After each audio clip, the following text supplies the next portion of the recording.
ये 5 ईयर का चार्ट हमने ओपन किया हुआ है, वीकली कैंडल है। एक्शन कंस्ट्रक्शन इक्विपमेंट, जो अभी तक हम डिस्कस किया है हमने, मैक्स हेल्थ केयर, IRCTC और एजिस लॉजिस्टिक, उसी टाइप का पैटर्न है, उसी टाइप का ये स्टॉक है। क्या सिमिलरिटीज हैं उनसे? अप ट्रेंड का स्टॉक है। यहाँ से ये ट्रेंड लाइन जैसे ही इसने क्रॉस किया, ट्रेंड रिवर्सल हो गया। 200 डे मूविंग एवरेज से ऊपर निकल गया, 50 डे मूविंग एवरेज से भी ऊपर निकल गया। 50 day moving average 200 day moving average से भी ऊपर है, तो क्लियरली एक अप ट्रेंड है। अप ट्रेंड ने यहाँ आके थोड़ा पोज लिया है, अगेन एक ट्रेंड लाइन यहाँ डाली है, इस ट्रेंड लाइन को क्रॉस करके फिर से अप ट्रेंड अपना इसने कंटिन्यू किया है। जब भी किसी रेजिस्टेंस लेवल से ऊपर निकला है, अच्छे वॉल्यूम के साथ निकला है, तो रिसेंटली ये हुआ है अगस्त में, 29 अगस्त, बहुत अच्छी वॉल्यूम के साथ में इस ट्रेंड लाइन को क्रॉस किया है। 50 day moving average and 200 day moving average, अच्छा खासा एक रेजिस्टेंस लेवल था, इसको क्रॉस किया है। उसके बाद में जो प्रीवियस हाई था, ये वाला लेवल अराउंड 300, इस लेवल को भी रिसेंटली इसने क्रॉस किया है। उसके बाद एक पुल बैक आया है, एक स्विंग लो बनाया है ये वाले लेवल पे, ये स्विंग लो बनाया है अराउंड 260 टू 270 के लेवल। और जो पुल बैक था, इसकी वॉल्यूम यहाँ देखो कम है। तो सिंपल सी बात है कि बाइंग की तरफ से अच्छी खासी वॉल्यूम में ट्रेड हो रहा है और सेलिंग में थोड़ी थोड़ी वॉल्यूम के साथ ट्रेड हो रहा है। इट मीन्स स्टॉक में काफ़ी स्ट्रेंथ है। अपने पिछले वाले तीनों स्टॉक में भी सेम यही पैटर्न बन रहा है। तो इन्वेस्टमेंट या लॉन्ग टर्म ट्रेडिंग के हिसाब से सूटेबल स्टॉक है, पोर्टफोलियो में इसको ले सकते हैं। स्टॉप लॉस ये लेवल रहेंगे, 260 टू 270 का स्विंग लो था, और अभी 256 पे 200 डे EMA है।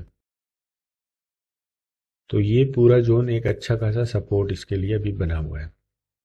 इससे नीचे स्टॉक जाता है तो हमें एग्जिट हो जाना है।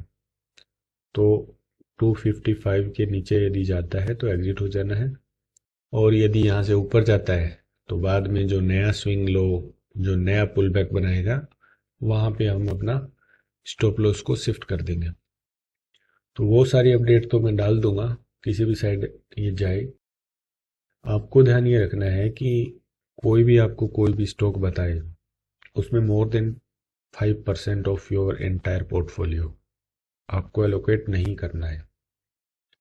इसका रीज़न ये है कि 5% आप एक स्टॉक में एलोकेट करेंगे और वो 20% भी वो स्टॉक यदि करेक्ट हो गया आपकी बाइंग से, स्टॉप लॉस हिट हो गया और आपको लॉस हुआ, तो वो लॉस आपके टोटल कैपिटल का 1% से ज़्यादा नहीं होना चाहिए। तो 100 में से 5 आपने एग्जाम्पल के लिए इसमें डाले, और 5 का 20% यानी 1 रुपया आपका लॉस हो गया स्टॉप लॉस के चक्कर में। तो 100 में से 1 रुपया आप एक स्टॉक में स्टॉप लॉस के नाम पे दे सकते हैं। इससे ज़्यादा कैपिटल किसी एक स्टॉक में खराब हमें नहीं करनी है, तभी हम आगे जाके अपनी कैपिटल को ग्रो करा पाएंगे।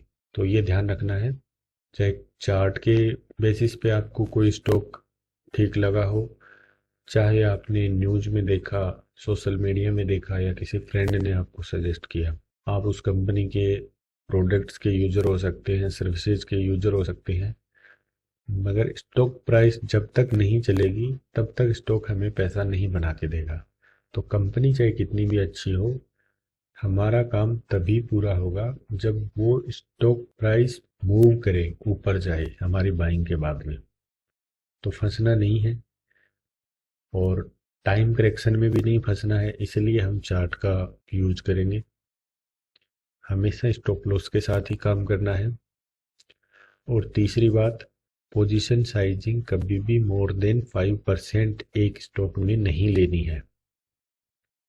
और कोशिश करेंगे कि उस 5% का जो 20% मतलब टोटल कैपिटल का 1% है, उतने तक का ही एसएल हमारा हो और हम टाइमली एग्जिट कर जाएं, यदि वो स्टॉक हमारे लिए ठीक ना चले तो।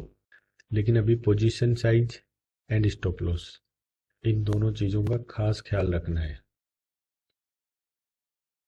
जो रूल यहाँ डिस्कस कर रहा हूँ उनको प्रॉपरली फॉलो करेंगे तो ज़रूर अच्छे रिटर्न आएंगे और कैपिटल अप्रिसिएशन होगा। लेकिन वो रूल फॉलो करने हैं, किसी एक स्टॉक के साथ चिपक के नहीं बैठना है।